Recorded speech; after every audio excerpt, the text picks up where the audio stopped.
Muy buenas, bienvenidos a un nuevo podcast. En esta ocasión repetimos con don Miguel Ángel Cerezo, que nos estaba contando su historia. Como ya explicamos en el podcast anterior, va a ser una serie de 4 podcasts en total. Ya explicamos los motivos en ese otro podcast que justo publicaremos hoy. Así que dejamos el anterior podcast en la parte de su historia cuando intentaste por primera vez alquilar el gimnasio de tu pueblo, y ahí ya contamos en el primer podcast, para los que no hayáis visto, os animamos a que empecéis por el principio porque si no, no tiene ningún sentido. Vimos que tuviste ciertas complicaciones, ciertos problemas que tenías que resolver para poder alquilar ese gimnasio, y ahora enganchamos ese primer final del primer podcast con este principio cuando ya por fin consigues por primera vez alquilar ese gimnasio que es tu primer emprendimiento, digamos. Entonces cuenta un poco cómo conseguiste revertir la situación que contamos en el primer podcast y conseguiste ya por fin alquilar por primera vez el gimnasio de tu pueblo. A ver, pues eran unos años muy complicados donde realmente yo vivía en un pueblo muy pequeño, unos 3.000, 3.500 habitantes. Y en aquella época, te estoy hablando del año 95, 96, la gente, pues la mayoría de la población de Adamón, pues trabajaban en el campo. Entonces, el hecho de ir al gimnasio en aquella época se veía como un disparate. Entonces, ¿qué pasa? Este hombre emigró, bueno, vivía en Barcelona, se vino a vivir a Adamuz porque tenía familia allí, se hizo su casa y debajo, pues en el local de abajo, pues hizo el gimnasio. Ya que en Barcelona en aquella época, pues quizá estaba un poco más avanzado el tema del deporte, una ciudad más grande, había más posibilidades que realmente en un pueblo. Pero bueno, este hombre vino con toda su ilusión, montó su gimnasio y lo abrió y lo empezaron a gestionar con unos chavales que tenían un gimnasio en Villafranca. Empezaron a gestionarlo, empezaron a llevarlo un tiempo. Yo me apunté, recuerdo, o sea, lo voy a recordar brutalmente el primer día que fui al gimnasio, que, claro, yo llegué allí, vi a los chavales que tenían de monitores, que ya eran chavales que competían, que los conocía yo de oída. Y claro, yo el primer día cuando entré allí y los vi, dije, hostia, yo me quiero poner así. O sea, fue brutal. Entonces me pegué una paliza, hice todo el cuerpo, pierna en la parte superior. Y claro, cuando salí del gimnasio, pues en la puerta, pues me caí, me senté en el suelo mareado. Me dio una bajada de azúcar de tensión brutal. Entonces ahí fueron pasando los años, fueron pasando los meses, perdón. Y claro, el gimnasio, pues realmente este hombre se dedicaba a la construcción. Y el gimnasio, pues lo regentaban a base de sueldos ¿Y qué pasa? Pues que en aquellos entonces no había la afición que hay ahora. Y claro, el gimnasio pues costó que remontara hasta que al final pasaron 6 8 meses y lo cerraron. Vino una segunda persona que también estaba enfocada en el mundo del gimnasio, lo abrió y estuvo también eso, 4 o 6 meses y lo volvieron a cerrar. Y ya como tercera opción, pues mi amigo José Mari, del restaurante de allí de mi pueblo, pues lo abrió pues, para que fueran unos pocos de amigos. Entre todos ponían la cuota del alquiler y, y claro, así se sabía que eso realmente iba a durar poco porque lo que pasa, ¿no? Que unos van un mes, otro mes ya no van, otro mes no pagan y al final pues el resultado que al final él era el que tenía que abonar siempre el tema de la cuota. Entonces pues lo volvieron a cerrar. Entonces yo ya cuando ya vi que estaba cerrado, pues a mí me creó la curiosidad de intentar ir a preguntar para intentar yo abrirlo, a ver de qué forma lo podría gestionar, porque yo sabía que era complicado, ya que mis padres yo se lo había insinuado así por encima y mis padres me decían que nada, que eso era inviable, que lo habían abierto ya 3 veces, que eso no funcionaba. Entonces yo me juntaba con su hijo y a raíz de una conversación con el hijo, dijo, pues coméntaselo a mi padre. Entonces, pues, un día, pues en casa, pues justo sucedió que bajaba al padre y se lo comenté, ¿no? Y claro, yo en aquella época, pues yo tenía 20 años, era un crío. Y claro, la respuesta del padre fue cuando yo le dije que le alquilaba gimnasio, me dijo, pero hombre, si han venido gente que sabe, gente que tiene gimnasio, gente relacionada con este deporte y no han sido capaces de sacarlo adelante. ¿Tú cómo lo vas a sacar adelante con 20 años y sin un poder adquisitivo que te respalde para pagar alquiler y gastos? Entonces, claro, yo me quedé callado, no sabía qué responder a eso, y más con esa edad y en aquellos momentos, y yo tenía ilusión, pero claro, el hombre me lo dijo claramente, la realidad, yo lo entendí, y claro, pues me quedé callado. Entonces cogí, seguí con el hijo, nos fuimos con la bicicleta, y fueron pasando más meses y yo fui siendo consciente de que yo estaba seguro que si yo lo cogía funcionaba. O sea, no sé, era como una corazonada que tenía dentro que, que realmente pues me hacía creer que yo eso lo iba a echar para adelante. Entonces yo se lo comentaba siempre a mi novia, mi actual mujer, y ella pues sí que es cierto que me apoyaba y me decía que sí, que ella se sacaba unos cursos de baile, que en aquel entonces se llamaba aeróbic, y que entre los dos, que seguro que sí, que ya verás como tú con los hombres, yo con las mujeres, nos vamos entendiendo. Pero bueno, la verdad es que era una situación complicada porque lo difícil era acceder al gimnasio. Entonces pasó más tiempo y volvimos a tener una segunda toma de contacto con este hombre del dueño del local. Y entonces ya este hombre, pues ese día ya me dice, mira, esto es la única forma de que tú te lo quedes, me tienes que dar un dinero por adelantado, en señal de que realmente vas a pagar el alquiler. Entonces, claro, yo volví a decírselo a mi madre me dijo, no se lo digas ni a tu padre porque esto es inviable, o sea, no te va a dar dinero. En aquella entonces mis padres ya económicamente estaban bien, pero no iban a invertir un dinero en mí que sabían que posiblemente era perdido. Entonces lo dije a mi novia y mi novia me dijo, pues esto es la única forma de hacerlo es ahorrar, trabajando, y cuando ahorremos el dinero pues se lo damos y empezamos. Entonces eso hicimos, empezamos a trabajar los dos. Ella trabajaba de camarera en una discoteca, yo trabajaba de camarero en un restaurante cuando no tenía que ir al campo, los fines de semana a la discoteca, y así fui juntando hasta que llegamos a juntar el dinero para pagarle los meses que nos pedía por adelante. Entonces yo cogí ese dinero, me presenté en su casa y le dije, mira, ya tengo el dinero para alquilarte gimnasio. Entonces claro, el hombre se quedó un poco extrañado y dice, ¿y este dinero dónde lo has sacado? Digo, trabajando. Yo le puedo preguntar a mi madre porque realmente mi madre sabe todo tal y como lo he ido haciendo, y ella es consciente de esto, sabe que estoy aquí, se lo he dicho, y con ganas de empezar. Total, que le di el dinero y nos dejó un par de meses para poder arreglar un poco, porque no teníamos mucho dinero para mucho más. Claro, ya todo lo que había ahorrado se lo había entregado. Se lo había entregado. ¿Cuántos meses estuviste ahorrando, más o menos?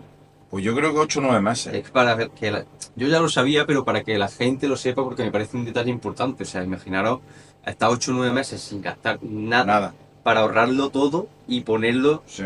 en una cosa que no sabes si va a funcionar y que el expediente de antes era... Yo me acuerdo que salía con mi novia y nos tomábamos una Coca-Cola como mucho cada uno y no gastábamos más. O sea, de loco. O sea, brutal. Yo ahora veo a la gente de ahora, claro, los chavales de ahora, es verdad que es una vida distinta, pero yo la verdad es que ahora soy consciente con los años de que he llegado donde he llegado, donde lo he conseguido lo poco mucho que tengo, ¿no? Por la disciplina, por la constancia, por lo estricto que soy con las cosas cuando realmente quiero conseguir algo. Y todo eso me viene desde chico, estamos hablando que tenía 21 años en aquel entonces.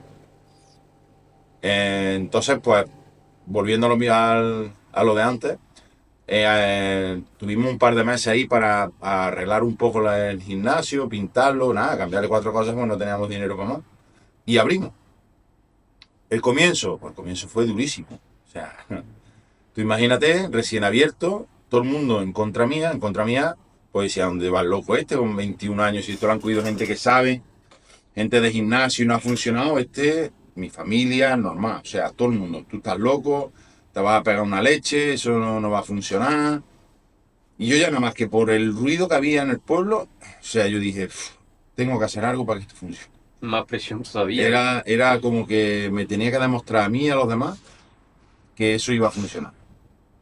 Y justamente pues por intuición empecé a hacer cosas que yo veía que podía hacer que la gente valorara más, quisiera ir, los motivara. Y todo eso fue por intuición. Después ya me he ido dando cuenta con el paso de los años que todo eso realmente va encadenado porque es la manera de gestionar a las personas para que estén cerca tuya o para que quieran ir donde tú estás, ¿no? Pero claro, yo inconscientemente eso lo hice porque el corazón me lo mandaba. Entonces yo qué hacía, pues tratar a las personas con mucho cariño, cuidarlas mucho, motivarlas y llenarlas de energía. O sea, desde el minuto uno. Porque yo sí que, si de algo tengo claro, es que, a ver, yo he tenido baches como pues, ha podido tener cualquier ser humano en la vida, ¿no? Momentos buenos y no buenos, no tan buenos. Pero sí que es cierto que los momentos no tan buenos de cualquier aspecto en la vida me han durado el más gordo día. O sea, ya haya sido de lo que sea. De empresarial, de pareja, sentimental, de amigos. 2, 3, 4, 5 días hago como que reseteo el ordenador y estoy De ese fuera de problema. onda. Sí. O sea, para eso tengo una capacidad brutal. Sí que es verdad que me alegro mucho de eso porque muchas veces pasa algo y no le doy el valor que hay que darle porque realmente ha sucedido así, pero inconscientemente lo he ido haciendo. Lo que pasa es que sí que es cierto que con el paso de los años soy consciente de que todo eso era una manera de gestionar yo emocionalmente, gestionarme para no hacerme daño. Entonces, eso tiene un porqué, ¿no? Pero claro, yo lo hacía inconscientemente. Entonces, yo lo que hacía era tratar a todo el mundo con el máximo cariño, cuidarlos, motivarlos en el gimnasio, estar pendiente de ellos, ayudarlos en el entreno, sacarle 3, 4 más repeticiones. Y así fue como yo me fui inculcando con ellos en la sala, ¿no? Y Margarita en las clases, ella también se le daba muy bien el tema de las mujeres, se relacionaba con ellas, empezamos a hacer eventos los fines de semana, quedábamos para ir a andar, para hacer senderismo, empecé a organizar bailes con los niños ya que se iban apuntando al gimnasio en el pueblo. Claro, ¿eso qué pasa? Que eso fue creando ahí como una familia y esa familia pues, fue creciendo, fue creciendo, fue creciendo, pero sí que es cierto que yo me tiré 6, 7, 8 meses o 9 o más poniéndole dinero. Eso era otra de las preguntas que te quería hacer, porque claro, la gente que no ha tenido nunca un negocio se piensa que eso es abrir y ya, venga, empezar a entrar dinero. Y No. la realidad es muy diferente. Entonces, agradezco también que cuentes esa parte y sea transparente ahí, porque Para cuando nada. luego la gente se lanza por un negocio, vienen las decepciones, vienen los momentos duros, y es que eso es lo que pasa al principio. Pero también quería destacar que muchas veces tenemos esa inseguridad de dar ese primer paso, por lo que tú decías, yo no sabía muy bien cómo hacerlo, esta gente que ya sabía no había triunfado con el gimnasio, pero sin embargo tú, por pura actitud de querer que salga bien, todo lo que se te pasaba por la cabeza, que tú pensaras que iba a sumar a ese proyecto, lo hacías, aun sabiendo, sin saber, perdón, si te iba a ir bien o te iba a ir mal. Entonces, eso también considero yo que es muy importante al principio. Em, entonces, abre el gimnasio, te paga unos meses poniéndole dinero hasta que eso consigues tú con sudor, lágrimas y sangre que sea rentable. Eso fue brutal, porque estuvimos, te puedo decir, casi un año, ¿eh? Poniéndole dinero, ¿eh? Madre mía, O se sea, dice muy trabajando pronto. los dos, poniéndole todo lo que ganábamos, sin ganar y trabajando por la tarde allí. Y trabajando de otras cosas que no eran el gimnasio. Claro, trabajando de camarero, de los fines de semana. Yo que trabajaba en una cafetería por la mañana, poniendo churros en el mercadillo. O sea, yo todo lo que cogía era para ponerlo porque no llegaba. No sé, date cuenta que no había mentalidad de deporte. Un pueblo muy pequeño, todo el mundo en el campo. Y yo le decía a mucha gente, Dios, vente y te animas. Estás loco, yo después de trabajar. No había mentalidad. Claro. O sea, yo recuerdo todavía la primera feria de Córdoba, que vinimos ya con el gimnasio abierto. Te voy a decir cuál fue la feria con mi novia, que hoy en día es mi mujer. Pues vinimos a la feria, no teníamos dinero. O sea, vinimos con. Yo ella tenía coche, pues lo tenía comprado de antes. Mis padres me ayudaron y me lo compré con el dinero que yo había ahorrado trabajando antes del gimnasio. Pues me lo dejaban, ya mis padres funcionaban bien. Y recuerdo perfectamente que yo creo que nos vinimos con 500 pesetas. 500 pesetas, nos comimos un kebab en la puerta de la feria, del recinto ferial, de las luces. Nos comimos el kebab y nos vinimos para Damas. Eso es una feria que tú tendrías 21, 22. 22. Dile tú ahora a una persona de 22 años que vaya, o que no vaya a la feria directamente, o que vaya y se tome una Coca-Cola y un kebab, que eso lo veo yo complicado. Vale, y mira, y ya después de que todo ese primer sacrificio del principio y ya te empieza a ir un poquito mejor, ¿tú crees que la gente cambió la forma en la que te trataba la gente de tu pueblo y demás? ¿O seguían pensando que eso iba a pegar el batacazo en algún momento? No, la gente cuando ya empezó a ver gente ir al gimnasio, ya se vio una afluencia ya más grande de público, tanto de hombres como de mujeres. Yo sí que es cierto que mi pueblo siempre ha tenido buena acogida. O sea, yo no puedo decir, yo puedo decir pues, a boca abierta que soy profeta en mi tierra. Tengo muchos amigos, tengo muchas personas que me quieren y siempre han hablado bien de mí. Estaba claro que en aquellos momentos era un comienzo que era de locos, yo lo entiendo, que era de locos, porque la habían cerrado otras veces y yo era un crío sin posibilidad económica. Entonces yo en el fondo entendía que era normal que me dijeran que estaba loco y que pensaran que no iba a funcionar. Todo eso yo lo entendía. Pero sí que es cierto que yo he tenido el apoyo de mi pueblo siempre, siempre, siempre. O sea, para todo. Yo ya empecé a competir y ponía un autobús y se llenaba. Iba a cualquier campeonato y cuando venía y hacíamos una exhibición en la discoteca o en la caseta se llenaba. O sea, yo gracias a Dios en mi pueblo siempre puedo decir que me sentía arropado.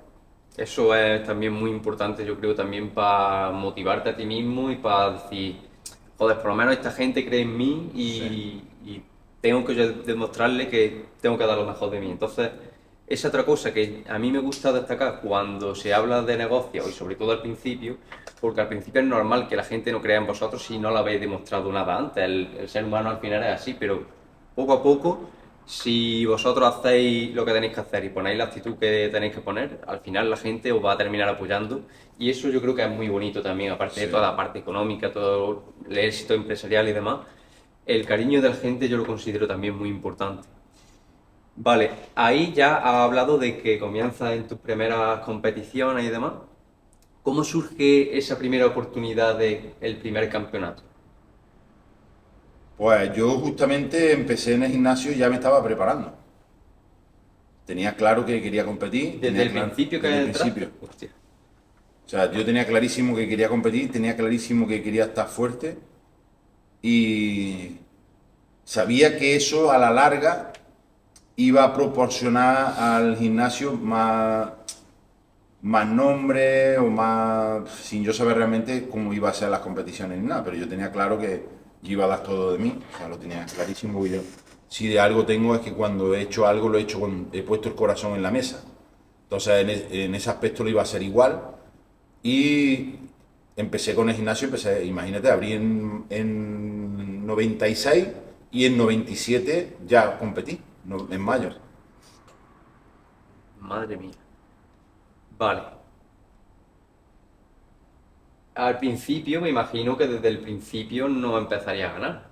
Sí, Entonces, no, no, que va. claro que es lo habitual. Ah, Es que claro, ahora tú entras a su despacho y ves allí 40.000 copias, las que no tiene allí, pero claro, en la primera competición lo normal es que no, evidentemente, no ganes porque hay gente que lleva mucho más tiempo preparándose. aparte, no, no, No, no tenía la no era tu experiencia. momento. Entonces a mí me surge la curiosidad de cómo era tu mentalidad en los primeros torneos en los que evidentemente pues no podías competir contra gente que ya llevaba más tiempo y cuando llega ese primer momento de decir, este es mi primer éxito, aunque no fuese un campeonato que ganases tú, sino que tú sintieses que ya estaba orgulloso de ti por ese primer éxito. A ver, yo mi primera competición está claro que fue una experiencia de crío, porque claro, te inicia en algo que realmente quieres mentalmente, pero no quieres desde aquí. Yo fui consciente que yo quería mentalmente, pero claro, yo realmente poner la entrega que había que poner, fui consciente cuando me preparé ya sabiendo lo que era perder. Entonces eso fue un aprendizaje para mí brutal. Yo competí, quedé tercero de tres y viví la experiencia, no te puedo decir que me gustó, sino que había algo que me llenó, pero sí que es cierto que eso fue un aprendizaje para mí brutal. ¿Qué pasa? Que a la siguiente vez que me preparé, fui a conciencia. Ya busqué un preparador que estaba en acorde a lo que yo quería en aquellos entonces, y ya ya no me preparé con la mente, me preparé con el corazón. Entonces, claro, ya llegué, gané Provincial de Córdoba, gané el Campeonato de Andalucía, y después me vine arriba y dije el de España, y claro, ya en el de España pues me dieron otro batagazo que me vino perfecto para volverme a situar en que se pueden conseguir las cosas, pero que tiene un proceso de tiempo. Y esa hostia me fue brutal también, para aprender. Y ahí ya pues paré un año, me estuve ya cogiendo más tamaño, más peso para ser más competitivo, y ahí ya contraté ya a los porrúos. Va. Y ahí ya, o sea, claro, mientras competías, tú seguías trabajando en el gimnasio, En seguías el trabajando campo, fuera del gimnasio, o sea, campo, para que os deis cuenta el nivel de disciplina. Yo es que lo imagino y me pongo hasta nervioso de pensar lo que sería un día de Miguel en aquel entonces, porque imaginaros, el gimnasio que tienes que hacer todo lo que puedas para levantarlo porque acabas de empezar, trabajar fuera del gimnasio para mantener el gimnasio. Y aparte, la disciplina que tienes que tener en ese tipo de deporte en concreto y para llegar a ese nivel ya de nivel nacional. Entonces, enhorabuena a amigas del pasado porque algo se le ha currado y por eso yo creo que también ha estado hoy donde está. Vale, ¿a cuántos torneos participas hasta que empiezas a ganar el primero? ¿Hasta que gana el provincial? uno. Uno. ¿El segundo ya? Segundo Hostia, ya pues gané. buenísimo, macho. Vale. Cuenta un poco, ¿te acuerdas cuando estuvimos hace poco en Málaga? Cuando fue el evento este de la IFBB, que me contaste un poco la disciplina que llevaba en aquella época. Cuenta un poco cómo era un día tuyo de aquella época, la disciplina que te inculcaron, digamos, tus maestros estos por Rúa, y cómo era esa disciplina en cuanto a comida, sueño, días libres de visitar a tu familia o a tu novia. Cuenta un poco eso para que la gente se haga una idea del A ver, nivel de disciplina. realmente, hoy en día ha cambiado la vida, ha evolucionado o ha involucionado. Muchas veces yo digo que para algunas cosas la vida ha involucionado. Y la disciplina que había antes, realmente, yo hablo de este deporte, no la hay ahora. O sea, ni por asomo. Los preparadores antes eran mucho más exigentes, el alumno era mucho más estricto, había un respeto brutalísimo, o sea, brutalísimo. Lo que te decían era lo que se hacía, no cuestionabas nunca, jamás se te iba a ocurrir cuestionar cualquier cosa, porque vamos, se te, se te caía el pelo, vamos. Ya. Entonces yo empecé con ellos, claro, y una disciplina brutal. Date cuenta que yo cuando empecé a entrenar con ellos, yo no tenía vacaciones. A mí las vacaciones me decía, te puedes ir un día no sé dónde o te puedes ir otro día no sé qué. Estamos hablando de que yo ya en aquel entonces estaba casado. Yo cuando quedaba un mes y medio para competir, me iba a su casa. O me iba a La Palma del Condado o me iba a San Pedro de Alcántara, con Ángel Lora. O con Orellano o con Ángel Lora, ¿no? Y yo tenía que pedir permiso para venir el fin de semana a ver a mi mujer. Como si estuviese en la mili. Sí, como si estuviese en la mía. Pero luego llegaba la hora de entrenar y a mí no se me ocurriría cuestionar por qué hago esto, por qué no cambio esto por esto, por qué no hacemos hoy esto. Eso era inviable. Yo creo que en general ha cambiado mucho los valores de la sociedad y sobre todo de la gente joven.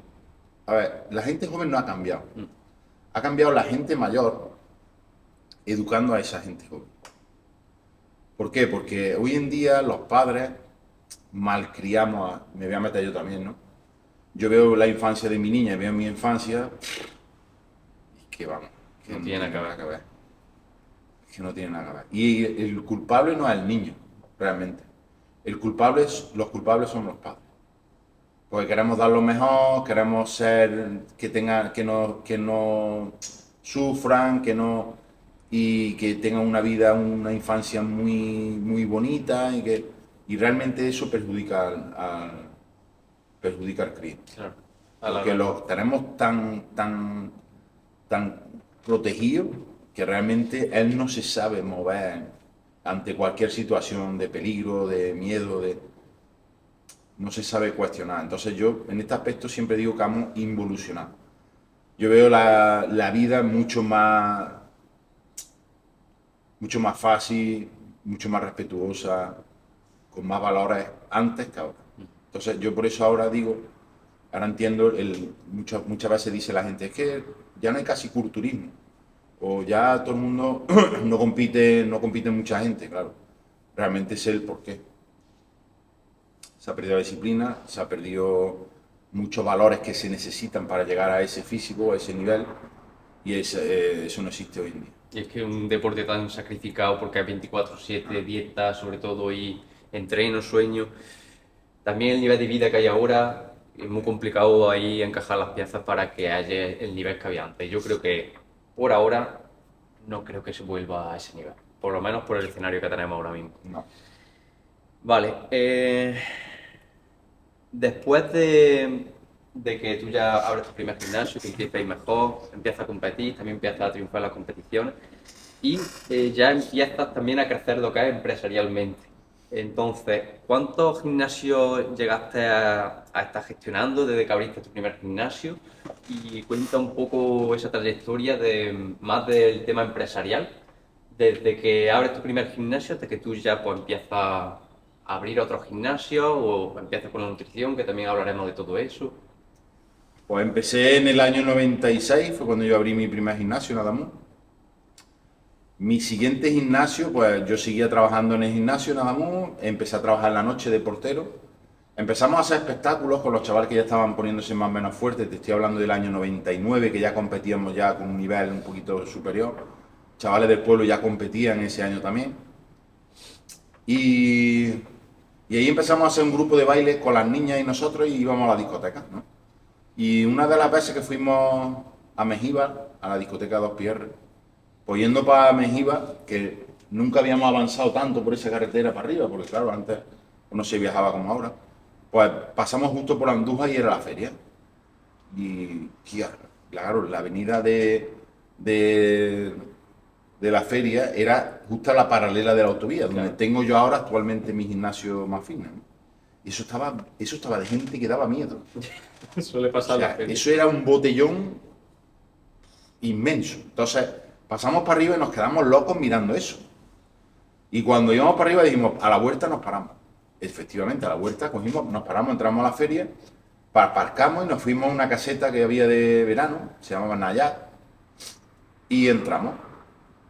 Entonces me dirigí al dueño, le expliqué lo que hacíamos, que le podría interesar, y nos dijo, mira, este año ya tenemos porque era septiembre, ya tenemos toda la fiesta ya cerrada, pero para el próximo año sí que es cierto que os voy a llamar y hacemos algo. Pues entonces así fue, ¿no? Al año siguiente nos llamó este hombre, se llamaba José, nos llamó, fuimos a visitarlo y enlazamos y cerramos un par de espectáculos para hacerlos por la noche. Y al primero que fuimos, claro, nosotros ya estábamos fuertes, estoy hablando de eso, ya fue el año 2001, 2000, perdón, 2001. Claro, cuando nos vio, claro, allí no había gente tan fuerte en aquello entonces, ya con ese nivel. Yo ya había sido campeón de Andalucía, ya había competido en senior, había sido campeón de Andalucía en senior. Claro, ya no había gente con ese nivel allí en Andújar, que era realmente un pueblo más grande, pero era un pueblo. Y nos contrató para los fines de semana que no teníamos nada para ir de porteros. ¿Qué pasa? Que empezamos a ir de porteros, los chavales empezaron a relacionarse con nosotros, porque todos los porteros eran de Adamú, alumnos míos de gimnasio. Y yo, claro, cuando nos empezaron a ver allí, gente fuerte de otro pueblo, nos empezaron a preguntar, hostia, ¿tú no tienes gimnasio? Pues empezaron a ir a mi gimnasio de Adamú. Empezaron a ir 3, 4, 6, 10, 12, hasta 13 y 14 alumnos de Andújar. Empezaron a ir a todos los días a Adamú a entrenar. Que no está cerca, ¿eh? Claro, los chavales les gustaba, querían ponerse fuertes, pues empezaron a ir. Claro, cuando yo empecé a ver también que ya gente de otros pueblos ya venía, pues ya dije, hostia, cuando ya llevaban 2 o 3 meses, le dije, si os enteráis de algún gimnasio que traspasen, yo ya estaba ganando dinero, ya me sentía cómodo, digo, me decís que lo alquilo o lo compro. Pues justamente al mes o por ahí me llega un amigo, se llama Manolo, me acuerdo que fue por ahí, y me dice, y yo que alquilan un gimnasio donde yo entré. ¿Dónde está? En tal sitio, así, así, total, que ya se lo dije a mi padre y mi padre ya vino conmigo, ¿no? Vimos al gimnasio, nos gustó, llegamos a un acuerdo porque el gimnasio estaba embargado porque era de artes marciales y no llegaba a cubrir gastos. Hablamos con el banco y me quedé con el gimnasio. Mi padre me respaldó y nos quedamos con el gimnasio. Y ya fue cuando abrí Andújar. O sea, Andújar lo volví a abrir, un gimnasio, en el cual estaba arruinado también. Solo tenía alumnos de taekwondo en muy poco de pesas. Lo hicimos ahí, así que hicimos una obra bastante importante, metimos máquinas nuevas y que la abrí con Orellano. En el local me lo compró mi padre, pero en la gestión de dentro la hice con Orellano, que era mi preparador. Y abrimos. Ahí sí que es cierto que, claro, ahí arrancó mucho más rápido. Claro, ya tenía Claro. un nombre, Ya ya tenía sabía un poco. más experiencia. Claro, 2, 3 meses, pum, arrancó, ¿no? Y arrancó y funcionó. Funcionaba muy bien. Cada vez más, cada vez más, cada vez más. Y a los 3, 4 años, pues me voy un día de vacaciones, de las primeras vacaciones que me empecé ahí, y conozco unos chavales de Marto y bien, pasa lo mismo, ¿no? Empiezan a ir a Andújar, les comento, hostia, pues voy a abrir un gimnasio en Marto y me voy un día. Claro, yo en aquel entonces ya vendía máquinas, a partir del año 2 yo ya empecé a comprar, a vender máquinas de segunda mano y ya me conocía mucha gente de los gimnasios. Entonces yo ya, a partir del año 2002, 2003, 2004, yo ya funcionaba bien. Funcionaba bien, la gente me conocía, ya era conocido, ya había sido campeón de España. Estaba mucho más metido ya en el Sí, nicho. sí. Ya ahí ya yo, imagínate, fui a Marto, empiezo a buscar una nave, le digo a los chavales que busquen una nave, se entera el del gimnasio de allí y me llama y me dice, ¿tú qué estás, Miguel Ángel, que me he enterado que vas a montar un gimnasio? Sí, pues quédate con el mío porque para que tú abras un gimnasio aquí y nos peleemos. Ya sabía que Sí, iba a sí. ganarle.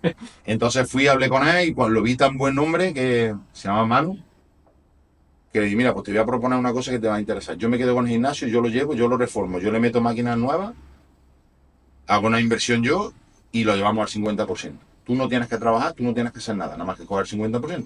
Me dijo que sí, que le parecía bien porque él se dedicaba a otra cosa y lo empecé a gestionar con él. Y ya tenía Damú, tenía Andújar y tenía Marto. Así fui, seguí y empecé con el tema de la nutrición.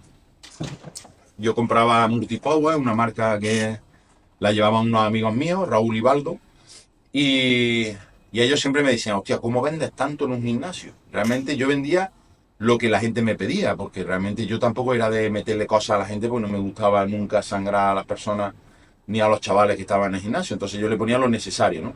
Pero claro, sí que es cierto que yo tenía un control de visita, que lo tenía hecho por intuición, en el cual yo cada 2 semanas pesaba y medía a todo el mundo del gimnasio, a todo el que quería. Entonces, claro, eran muchos clientes, cada 2 semanas yo tenía un trabajo brutal, pero claro, a un bote de vitamina, a otro un bote de proteína, al otro una creatina. ¿Qué pasa? Que realmente, claro, eran muchos clientes y se vendían mucho. Inconscientemente, pues se vendía. Entonces ellos me decían, ¿cómo puede ser posible que con un gimnasio así, con el Dadamun y ya en aquel entonces que ya tenía el de Marto, puedas vender tantísimo? O sea, yo era el que más compraba en España. Ya de esa propia marca que tú me Sí, comentas. sí, ya de esa marca. A nivel nacional, tú... De los que más compraba. Madre mía. Entonces ahí fue cuando decidimos hacer una marca. Pero hubo unos meses ahí de transición y justo me ficha Master Power. Master Power era una marca de ellos, que ellos distribuían Multipower y crearon una marca, ¿no? Entonces me hicieron un contrato de imagen, me pagaban bien.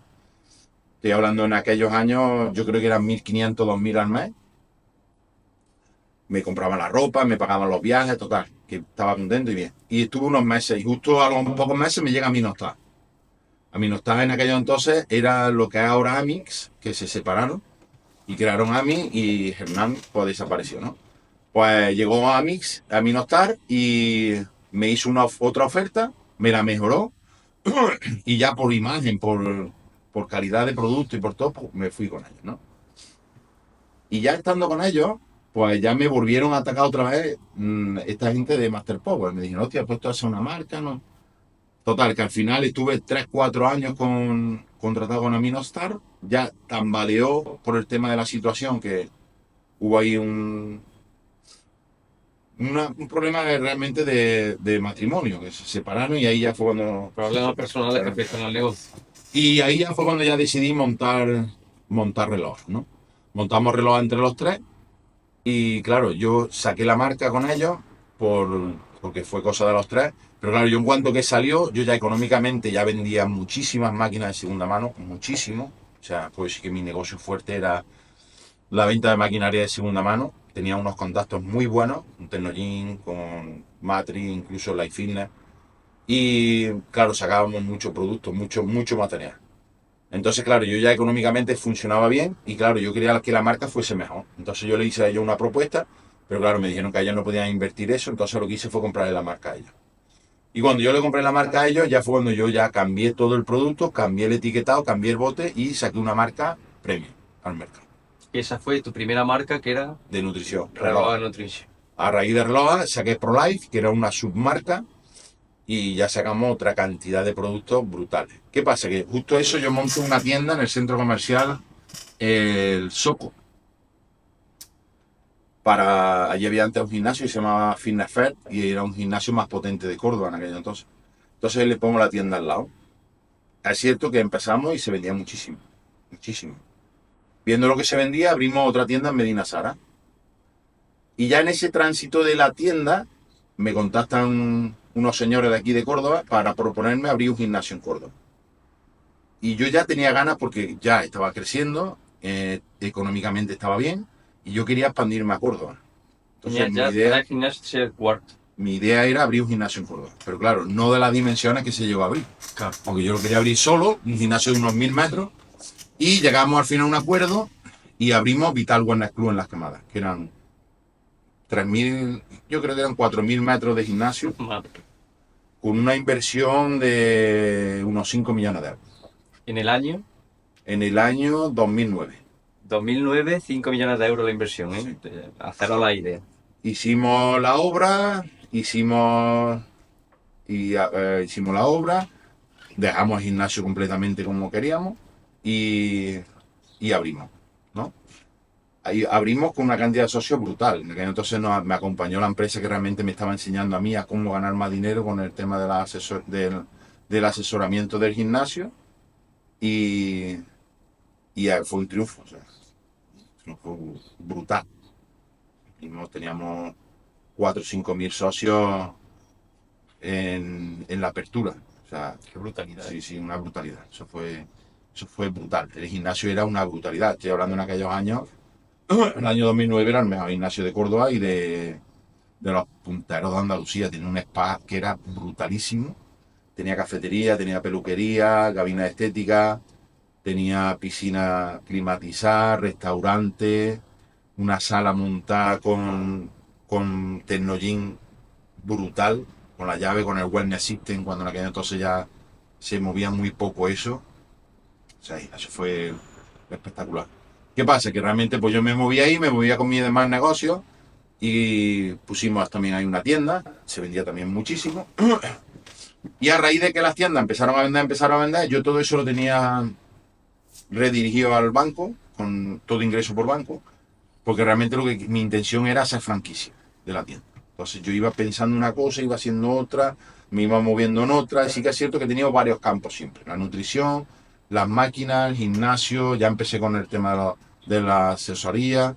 O sea, yo no podía tener solo una cosa, sino me dirigía en varias, porque también entendí que cuando una cosa subía otra bajaba, cuando una cosa se mantenía la otra subía más para arriba. Entonces me gustaba siempre estar entretenido y he sido siempre muy meticuloso. Aburrido no creo que estuviese, no, pero era mucho más seguro hacerlo así, desde luego. Sí, y la verdad es que eso, que sacamos la marca, creamos franquicia y fue un disparate. O sea, abrimos 80 y tantas tiendas en un año. En España 80 y tantas tiendas, que, madre mía, que en un año, que es que a mí se me escapa de la imaginación esa brutalidad de expansión en tan poco tiempo. Y incluso me comentaste, creo, alguna vez que ya estabais empezando a saliros de España para proyectar de forma internacional. Ya vendíamos internacionalmente. Vendíamos internacionalmente, pero no llegamos a montar franquicias. Por eso el volumen de la venta se disparó. Era brutalísimo el trabajo, la dedicación. Y claro, yo estaba acostumbrado a vender máquinas. Una máquina tú la vendes, tienes más margen, es más venta. Por ejemplo, vender una cinta 1000, 1500, 2000 euros. Vender un bote eran 30 y tantos, 40 euros, ¿no?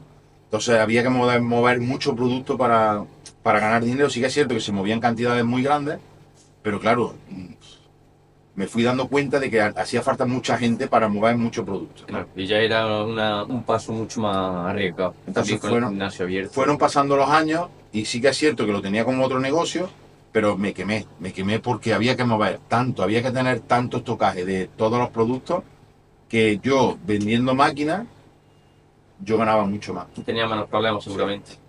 Entonces, hasta que al final lo hice crecer muchísimo, pero al final me apalanqué, miré para los lados y dije que va, tío. Esto... Empecé a vender mis tiendas, empecé a vender franquicias. La franquicia le di la oportunidad de que fuesen comprando otras marcas y me fui deshaciendo de ella poco a poco. Vale. ¿Y esa franquicia al final qué pasó? ¿La vendiste? ¿La deshiciste? No, las mías sí que las vendí, pero después siguieron abiertas muchos años, pero claro, llegó la pandemia ¡buah! Y las que quedaban, que eran 14 o 15 en España, la pandemia las sacudió. La reventó ya del todo. Vale. Y importante, antes de cerrar aquí, en esa etapa de que ya cierra esa franquicia, que ya engancharemos con más lo que es la etapa de competición y empresarial. Cuenta también que tú eras el que financiaba esa franquicia, no al contrario de que la gente No, te traía a ti el dinero para abrir la franquicia, sino que eras tú mismo el que encima lo... Claro, yo en aquella época ya era, financieramente ya era fuerte. O sea, en todos mis negocios, porque yo siempre he sido o sea, muy, ¿cómo puedo decir? Muy hormiguita para el tema del dinero. O sea, yo siempre, el dinero de un negocio era para el negocio, el dinero del otro negocio era para el negocio. Entonces yo a nivel financiero en el banco siempre he tenido un colchón financiero importante. Y claro, yo llegué, le puse la propuesta encima de la mesa al director del banco y le dije, mira, tengo esto, pero sí que es cierto que necesito la facilidad de que todo el que quiera abrir una tienda le demos la oportunidad con una financiación de entre 30 y 45.000 euros, ¿no? Y yo soy o sea, la responsabilidad cae sobre mí. Si en algún momento alguna tienda no paga, yo me quedo con la tienda y pago yo la deuda. Eso de palabra, ¿eh? Y así lo hicimos. Me dijo que sí, que no había problema. Claro, cuando yo expandí eso al mercado, imagínate en redes sociales, que en aquel entonces no era como ahora, quieres montar tu tienda, te doy la financiación. Finaron la oportunidad de negocio. Eso, montamos un Arnold Classic ese año y con esa propuesta, eso fue brutal. O sea, de loco la que liamos en ese año. Es que se me va de la cabeza el imaginar cómo tenías que... O sea, las vueltas y las cosas que tenías que tener en la cabeza entre el gimnasio, que eran 5 millones de euros, la expansión aquella que encima la financiabas tú. O sea, a mí yo creo que se me escaparía seguro, seguro. Vale, pues entonces, vamos a dejarlo este podcast aquí, que es, digamos, una transición empresarial tuya. Y empezamos el siguiente, si te parece bien, ya con esa recuperación tras cerrar esa etapa de la franquicia de nutrición y contamos un poco cómo empezaste con la maquinaria, cómo empezaste a crecer con eso, hasta que ahora estamos aquí en su nave de exposición de maquinaria, que luego sacaremos unos planos para enseñároslo. Y hablamos un poco también del mal triunfo de competición a nivel ya grande. ¿Vale? Así que vamos a dejar este segundo podcast por aquí. Muchas gracias por tu tiempo y por todo lo que estás compartiendo, que yo creo que a la gente le va a ayudar mucho y le va a gustar. Y seguimos con el siguiente. Muchas gracias.